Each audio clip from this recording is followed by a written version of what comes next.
என்னம்மா இன்னொரு பெரிய மூட்டையா? ஆ? ரெண்டு. 2 மூட்டையா? இன்னொன்னு எங்க? நான் தான் தூக்கணுமா இத? அ, அது சின்ன மூட்டை. சின்ன மூட்டையா வச்சிருக்கிறியா எனக்கு? துணி துவைக்க போறோம். ஆ, நீ துவைச்சிட்டா நான் ஃப்ரீ ஆயிடும். ம் கீழே போய் பார்க்கலாம். சரி.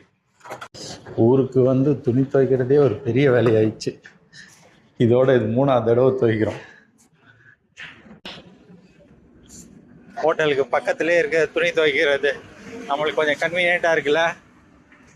ஆமா, ஆக்சுவலா தாய்லாந்து வந்ததுல இருந்து இதான் ரொம்ப பக்கம். ஆமா. இல்லைன்னா கொஞ்சம் 100 மீட்டர்ஸ் 200 மீட்டர்ஸ் அந்த கேப்ல தான் இருக்கும். ஆமா, நீ பார்த்தீங்கன்னாலே தெரியும். இப்போதான் ஹோட்டலை விட்டு வெளியில வந்திருக்கோம். வெளியில வந்து இது ஒரு பில்டிங்கு. இந்த பில்டிங்கை தாண்டினா அதோ நெக்ஸ்ட் பில்டிங்கே பார்த்தீங்கன்னா வாஷ் பண்ணுறதுக்கு வாஷிங் மிஷின் தான். நாங்கள் யூஸ் பண்ணுற 7-Eleven கூட அங்கே தான் இருக்குது. ஜூம் பண்ணி காட்டுறேன். அதான் 7-Eleven. ஸோ இந்த 2 விஷயம் இங்கே பக்கத்தில் எங்களுக்கு கொஞ்சம் ஈஸியாக இருக்குது. இப்போ ஏதாவது ஸ்நாக்ஸ் வாங்கணும், யூஸ்வலாக வாட்டர் பாட்டில் ஹோட்டலில் கொடுக்குற வாட்டர் பாட்டில் 2 பாட்டில் தான் பத்துது.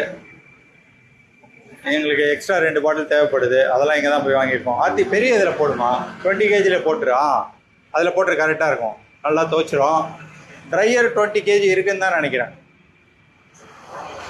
ட்ரையர் 15 தான் இருக்குது. பரவாயில்ல, துவைக்கிறது நல்லா துவைக்கட்டும். இல்லை 15 kg கூட போடு, கரெக்டாக தான் இருக்கும்னு நினைக்கிறேன்.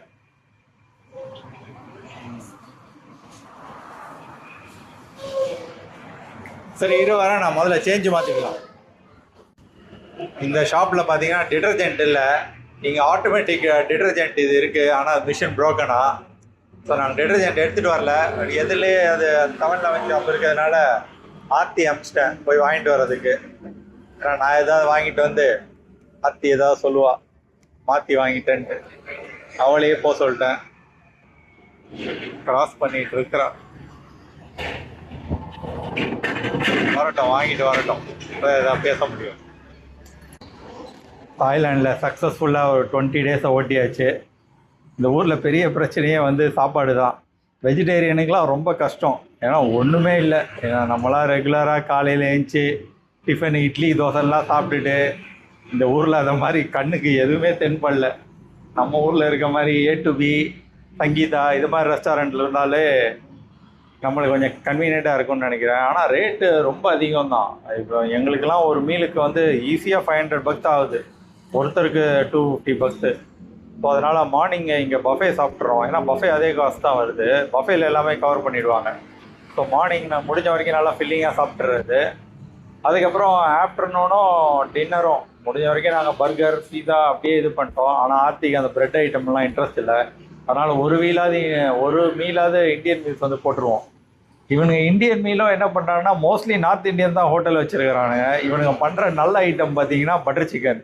இந்த பட்டர் சிக்கனை தவிர எந்த ஐட்டம் ஆர்டர் பண்ணாலுமே கொஞ்சம் காமெடியாக தான் இருக்குது. ஏன்னா மசாலா தான் அதிகமாக இருக்குது. அது என்ன பண்ணியிருக்கிறான்னே தெரில. ஒரே ஒரு ஹோட்டலில் மட்டும் அந்த சிக்கன் டிக்கா மசாலான்னு ஆர்டர் பண்ணோம். அது கொஞ்சம் டிஃப்ரெண்ட்டாக இருந்தது. மற்றபடி இவனுங்க பண்ணோம் நிறைய ஐட்டம் வச்சுருக்கானுங்க மெனுவில். ஆனால் அந்த ஐட்டம்லாம் டேஸ்ட்டு நம்ம ஊரில் இருக்க மாதிரி இல்லை. பட்டர் சிக்கன் சாப்பிட்லாம். பட்டர் சிக்கனுக்கு நாங்கள் யூஸ்வலாக வந்து நான் ஆர்டர் பண்ணுவோம். நான் நைட் டைம்லலாம் கொஞ்சம் ஹெவியாக இருக்கும், சாப்பிட முடியாது. அதனால் பேசாமல் ரைஸே ஆர்டர் பண்ணிட்டு போயிடுறோம். பாஸ்மதி ரைஸ் தான் கொடுக்குறானுங்க. ஒழுங்காக வேகாமல் இந்த பிரியாணி ரைஸ் மாதிரி அரைகுறையாக வந்து கொடுக்குறானுங்க. அதுவும் குவான்டிட்டி பார்த்தீங்கன்னா ரொம்ப கொஞ்சமாக கொடுக்குறானுங்க. அது அந்த பாஸ்மதி ரைஸ்க்கே $80 வாங்குறானுங்க வெறும் ரைஸு கொடுக்குறதுக்கு. அதையாவது கொஞ்சம் அதிகம் கொடுக்கலாம். அதுவும் என்னமோ ஒரு ஆளுக்கு 2 ரைஸ் வாங்கினா தான் கரெக்டாக இருக்குது, அந்த மாதிரி குவான்டிட்டியில் கொடுக்குறானுங்க. ஸோ இதெல்லாம் கொஞ்சம் கடுப்பான விஷயம். மற்றபடி ஸ்டேலாம் நல்லா தான் இருந்தது. 2 ஊருமே நல்லா இருந்தது. பேங்காக்கை பொறுத்த வரைக்கும் இந்த டிரான்ஸ்போர்ட்லாம் ரொம்பவே காஸ்ட்லி. எல்லாருமே பயன்படுத்துகிறானுங்க. இங்கே வரும்போது டிராஃபிக் போலீஸ் பிடிப்பானுங்க, டூரிஸ்ட் கிட்ட. ஏன்னா யூடியூப்பில் நிறையா வீடியோ பார்த்தேன், இதை மாதிரி தான் இருக்குது. அங்கங்கே சுற்றும் போது டிராஃபிக் போலீஸ் பிடிச்சி காசு வாங்குறது, ஃபாரினர்ஸ் தான் முக்கியமாக நிறுத்துறானுங்க, அப்படி இப்படின்னே சொல்லிகிட்டு இருந்தானுங்க. ஆனால் இந்த ஊரில் நான் வந்ததுலேருந்து ஒரு போலீஸை கூட பார்க்கல. எங்கேயுமே போலீஸ் இல்லை ரோட்லலாம். நம்ம வந்தோமா பேசாமல் பைக்கை ரெண்ட்டுக்கு எடுத்தோமா எல்லா இடத்துலையும் சுற்றலாம். ரொம்ப சீப்பாகவே முடிஞ்சிருக்கோம். ஏன்னா எங்கள் டிரான்ஸ்போர்ட் நான் கேப்லாம் புக் பண்ணால் பேங்காக்கில் ஸ்டார்டிங் ப்ரைஸே $200 $220 தான். நீங்கள் 2 கிலோமீட்டர் ட்ராவல் பண்ணாலும் அதே ரேட்டு தான், 10 கிலோமீட்டர் ட்ராவல் பண்ணாலும் கிட்டத்தட்ட அதே ரேட்டு தான் வருது. ஏன்னா அது ஒரு ஸ்டார்டிங் ப்ரைஸ் மாதிரி ஃபிக்ஸ் பண்ணியிருக்காங்க. நீங்கள் கேபில் போனோன்னா பட்டையாவில் எல்லாமே சீப்பாக இருந்தது. பட்டையாவில் நான் கேப் புக் பண்ணேன்னா 6-7 கிலோமீட்டர்ஸ் போனாலே $90 தான் ஆச்சு, $100 எல்லாமே $100 தான். ஸோ பட்டாயா டிரான்ஸ்போர்ட்டேஜ் கொஞ்சம் நல்லா இருந்தது. இந்த ஊர் பார்த்தீங்கன்னா அதுவும் பட்டாயாவில் வந்து அந்த பைக் ரெண்டெல்லாம் அங்கங்கே இருந்தது, தெருவுக்கு தெருவு இருந்தது. பட்டாயாலே எனக்கு தெரிஞ்சு பைக்கே எடுத்துட்டு ஜாலியாக சுற்றலாம். ஸோ எனக்கு தெரிஞ்சு பட்டாயா போகிறவங்களாம் அதே பண்ணுங்க. நீங்கள் வந்து பயந்துட்டு நம்மளுக்கு டிரைவர் லைசன்ஸ் இல்லை, போலீஸ்காரன் பார்த்தா பிடிப்பான் அப்படி இப்படின்லாம் யோசிக்காதீங்க. எனக்கு தெரிஞ்சால் பிடிச்சா $500 கொடுப்பான். அது உங்களுக்கு 1 டே டிரான்ஸ்போர்ட்டேஷன் நீங்கள் வெளியில் டாக்ஸிக்கு பண்ணுற செலவாக நினச்சிக்கோங்க. ஆனால் நான் பார்த்த வரைக்கும் நான் 7 நாள் இருந்திருக்கேன், ஒரு போலீஸை கூட பார்க்கல பட்டாயாவில். பேங்காக்லேயும் அதே கதி தான், எங்கேயுமே போலீஸே இல்லைங்க, ஜாலியாக சுற்றலாம். நீங்கள் அதுவும் பைக்கெலாம் நம்ம ஊரில் ஓட்டினவங்களுக்கு இந்த ஊரில் ஓட்டுறதெல்லாம் ரொம்பவே ஈஸி, எதை பற்றியும் யோசிக்க தேவையில்ல. ஜாலியாக அது ஒரு நாளைக்கு ரெண்டல் $300 தான். அதை கொடுத்தோமா நீங்கள் நினச்ச மாதிரி எல்லா இடத்துக்கும் போய்க்கலாம்.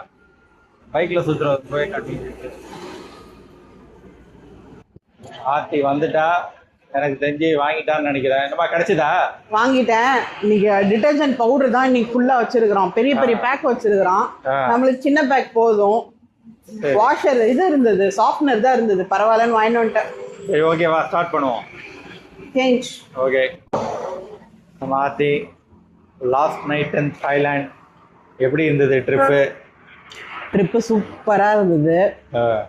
நிறைய பேர் எங்கள் ஃப்ரெண்ட்ஸு ஃபேமிலி எல்லாம் 20 நாள் என்ன பண்ண போறீங்க தாய்லாந்துலன்னாங்க. 20 நாள் எங்களுக்கு பத்தலை. ஆமாம், நாங்களே இன்னொரு 4-5 இடம் பார்க்காம விட்டோம், டைம் பத்தலை.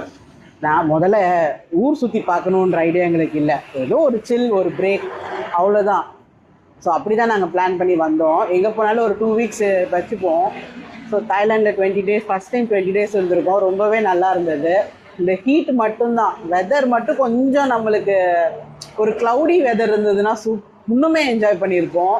அது ஒன்று தான் ஒரு மாதிரி டிஹைட்ரேட் பண்ணி அது ஒரு மாதிரி டல்லாக்கி விட்டுருச்சு. மற்றபடி இந்த ட்ரிப் வந்து செம்ம ட்ரிப்பு. ஃபுட்டு சரி, பிளேசஸ் சரி, எல்லாமே பயங்கர நல்ல எக்ஸ்பீரியன்ஸ். ஃபுட்டை பற்றி நான் இதுக்கு முன்னாடி லைட்டாக பேசிட்டேன். அதான் இந்தியன் ஃபுட்டு கிடைக்கல, அதுதான் குறை. மற்றபடி மற்ற ஃபுட்டெல்லாம் கிடைக்குது. அதான் இவனுங்க வந்து கொரியன் ஃபுட் வச்சுருக்கானுங்க, ஜப்பனீஸ் ஃபுட்டுக்கு ரெஸ்டாரண்ட் வச்சுருக்கானுங்க, பெருசாக சைனீஸ் ஃபுட்டுக்கு வச்சுருக்கானுங்க. மால் எங்கே போனாலும் அமெரிக்கன் ரெஸ்டாரண்ட் இருக்குது. ஆனால் இந்தியன் ரெஸ்டாரண்ட் மட்டும் ப்ராப்பரான இந்தியன் ரெஸ்டாரண்ட் எங்கேயுமே இல்லை. அதாவது ஏதோ ஒரு புக்கில் இருக்கு. நம்ம இங்கேருந்து அவ்வளோ செலவு பண்ணி அங்கே போய் உட்காந்து அவனோட மெனுவும் காஸ்ட் எல்லாம் அதிகம், அப்படி உட்காந்து சாப்பிட்டு வர முடியாதுல்ல. ஸோ நம்ம ஒரு இடத்துக்கு போயிருப்போம், ஒரு விஷயம் ஒன்றை பார்க்க, அங்கேயே மணி 2 ஆயிருக்கும், நம்மளோட லஞ்ச் டைம் வந்திருக்கும். நம்ம அங்கேருந்து ஒரு இடத்துக்கு ட்ராவல் பண்ணி போனால் லேட் ஆகிடும்.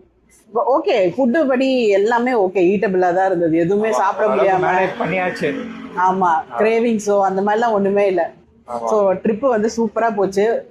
ஆக்சுவலாக கிளம்பும் போது ஐயோ சென்னை விட்டு கிளம்புறோமேன்னு ஒரு கொஞ்சம் வருத்தமாக இருந்ததுல. இப்போ எனக்கு தாய்லாந்து விட்டு கிளம்பணும்னு வருத்தமாக இருக்கு.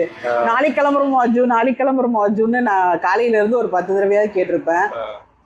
அது அப்படிதான் இருக்கும் எங்கே போனாலும் கிளம்பும் போது. ஆனால் சென்னை நம்ம வீட்டுக்கு போயிட்டோம்னா நம்ம இன்னுமே கம்ஃபர்டபுள் ஆகிடுவோம். வீட்டுக்கு போனோன்னா நீங்கள் ஃபர்ஸ்ட் என்ன பண்ணுவீங்கன்னு சொல்லுங்க. ஹோம் ஸ்வீட் ஹோம், நல்லா படுத்து தூங்குவோம். எனக்கு சாம்பார் சாதம் வச்சு கொடுத்துருமா, பருப்பு குழம்பு, சாம்பார் சாதம் இதான் சாப்பிடணும். ஒரு வாரத்துக்கு நான்வெஜ்ஜே தேவையில்லை. இங்கே வந்து 20 நாள் சிக்கனு அது இதுன்னு தான் தின்னு இருக்கு, ஃபுல்லாக நான்வெஜ் தான். நான் போனோன்னே தோசை, வேர்க்கடலை சட்னி, மீன் குழம்பு, தயிர் சாதம். ஆமாம், தயிர் சாதத்தை கூட மிஸ் பண்ணுறோம்ப்பா. அட்லீஸ்ட் இவனுங்க ஊரில் கொஞ்சம் தயிர் சாதமாக வச்சுருக்கலாம். அது மட்டும் எவ்வளோடா கஷ்டம். அதான் இந்த ஊருக்கு வந்து ஒரு தயிர் சாத கடை போட்டாலே நல்லா ஓடிடும்னு நினைக்கிறேன். சீப்பா கொடுக்கணும். $50 ஓகேவா? நம்ம சென்னையில இருந்தா தான் நம்மளுக்கு கெத்து. நம்ம அங்கேயே ஜாலியா இருக்கலாம். கரெக்ட். ஃபுட்டை பொறுத்த வரைக்கும் நம்ம ஊர்ல அடிச்சுக்க முடியாது, எந்த ஊருக்கு போனாலும். சரிம்மா, சென்னையில மீட் பண்ணுவோம் இதோட.